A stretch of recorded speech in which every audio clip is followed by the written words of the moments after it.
ఉత్తరాఖండ్‌లో జరుగుతున్న 38వ జాతీయ క్రీడల్లో ఆంధ్రప్రదేశ్ బీచ్ వాలీబాల్ జట్టు పసిడి పతకాన్ని కైవసం చేసుకుంది. క్యాన్సర్ ఔషధం అభివృద్ధి పంపిణీకి హెన్రీస్తో డాక్టర్ రెడ్డీస్ ఒప్పందం.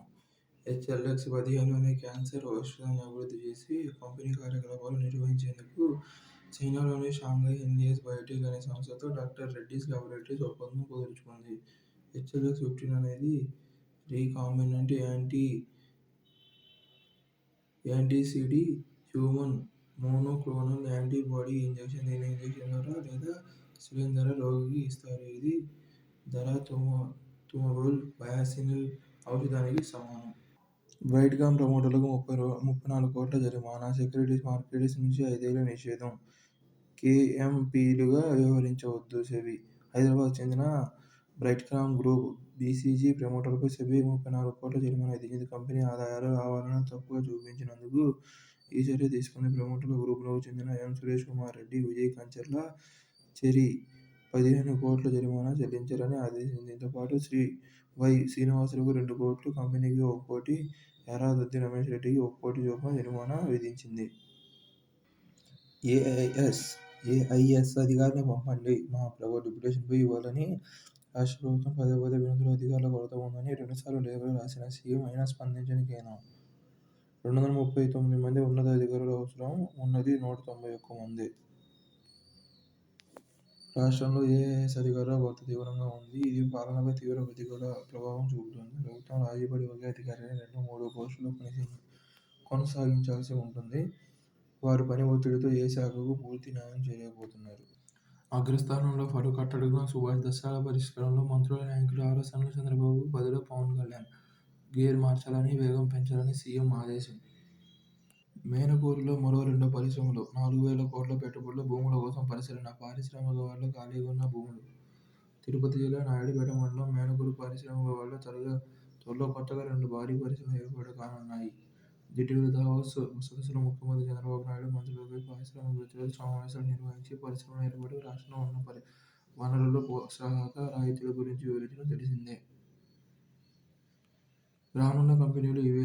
ఆజాద్ బస్సుల తయారీ సంస్థ 1000 కోట్ల పెట్టుబడితో పరిశ్రమ ఏర్పాటుకు ముందు రావడంతో వీరికి మేనకూరు పరిశ్రమలో 100 ఎకరాలను కేటాయించేందుకు అధికారులు పరిశీలిస్తున్నారు. ఆజాద్ బస్సుల తయారీలో యూనిట్లు ఏర్పాటు చేసి మెకానికల్ ఇంజనీరింగ్, డిప్లొమా, బీటెక్ కోర్సులు పూర్తి చేసిన 1000 మంది యువతకు ఉద్యోగావకాశాలు లభించనున్నాయి.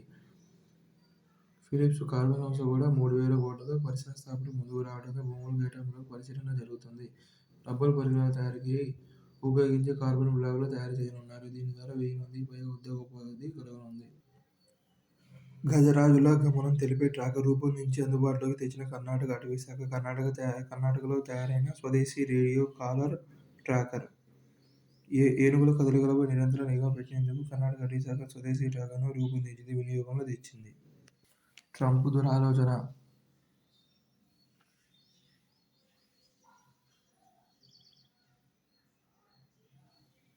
స్వేచ్ఛగా, సంతోషంగా, సుసంపన్నంగా, సురక్షితంగా జీవించే హక్కు ఇజ్రాయెల్కు ఎంత ఉందో పాలస్తీనాలకు అంతే ఉందని అమెరికా విదేశాంగ శాఖ వెబ్సైట్లో నేటికీ కనిపించే వాక్యం. పాలస్తీనా సమాజ భద్రతకు, సుస్థిరతకు అవసరమైన సాయం అందిస్తామన్నది అగ్రరాజ్య ప్రోచిత సందేశం. ఇజ్రాయెల్తో పాటే స్వతంత్ర దేశంగా పాలస్తీనా మనుగడ సాగించాలని ఇరుపక్షాలు నేరుగా చర్చించుకొని అందుకు అంగీకరించాలని వాషింగ్టన్ వర్గాలు కొన్ని దశాబ్దాలుగా ఊదరగొడుతున్నాయి. అదే సమయంలో గాజా, వెస్ట్ బ్యాంక్లో నెత్తుటేలా పాలిస్తున్న ఇజ్రాయెల్కు అవి అన్ని విధాలుగా అండదండలు అందిస్తున్నాయి.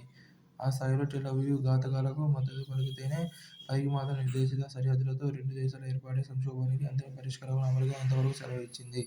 అలా తాము ఒప్పుకొన్న ఉభయ కక్కుసులో పడి ముసుగును సైతం ఆ దేశ అధ్యక్షుడు ట్రంప్ తీసిపారేశారు. సాగురంగం గట్టెక్కుతుందా? పడిపోతున్న రైతుల ఆదాయాలు, పెరిగిపోతున్న గ్రామీణ రుణభారం భారతీయ వ్యవసాయాన్ని వెనక్కి లాగుతున్నాయి. ఇలాంటి పరిస్థితుల్లో అన్నదాతల జీవితాల్లో ఆనందం నింపేందుకు మొన్నటి కేంద్ర బడ్జెట్లో ప్రత్యేక కేటాయింపులు జరిపారు. ఇటీవలి కేంద్ర బడ్జెట్లో వ్యవసాయ అభివృద్ధికి కొత్త పథకాలను ప్రవేశపెట్టడంతో పాటు పాత వాటికి కేటాయింపులు పెంచారు. మన దేశంలో తక్కువ దిగుబడిలో ఒక మోస్తరు పంట విస్తీర్ణం, సరఫరా రుణ సదుపాయం కలిగిన 100 జిల్లాలను ఎంపిక చేసినా అక్కడ సేద్యాన్ని అభివృద్ధి చేయడమే లక్ష్యంగా ప్రధానమంత్రి ధన ధాన్య కృషి యోజన ప్రకటించారు. ఇండియాలో కొన్ని ప్రాంతాల్లో హరిత విప్లవాలు సిల్లు తెచ్చింది. దాని పరిధిలోకి రాని ప్రాంతాలు ఎన్నో ఉన్నాయి. ముఖ్యంగా వర్షాధార సేద్యానికి పరిమితమైన ప్రాంతాలకు సాగునీటి సరఫరా హరిత విప్లవ సాంకేతికతను అందించడం ద్వారా చెరువుల పంటలు పండించాలని కేంద్రం తలపెట్టింది. ధన ధాన్య కృషి యోజన కింద 1.7 కోట్ల మంది రైతులకు సాగునీరు, స్వల్పకాలిక, దీర్ఘకాలిక రుణాలు అందించాలని లక్ష్యిస్తున్నాయి. నావీ వ్యవస్థకు అడుగడుగునా అడ్డంకులు. గతంలోనూ గడియారాలు సంస్థలు తాజాగా ఇన్వెస్ట్ ఉపగ్రహం పాక్షిక వైఫల్యం.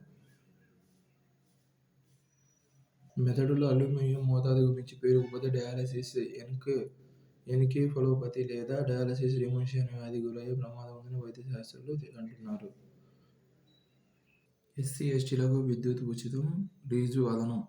వారి ఇళ్లపై సూర్యఘర్లో ఉచిత సౌర విద్యుత్ పథకాలు. 20.10 లక్షల ఇళ్లపై ఏర్పాటుకు కేంద్ర అనుమతి. కేంద్ర రాయితీ పోను మిగిలిన మొత్తాన్ని భరించనున్న రాష్ట్ర ప్రభుత్వం. ఈ నెల 28 లేదా మార్చి 3న రాష్ట్ర బడ్జెట్. 2027లో చంద్రయాన్-4, 2026లో సముద్రయాన్. కేంద్ర మంత్రి జితేంద్ర సింగ్ వెల్లడి.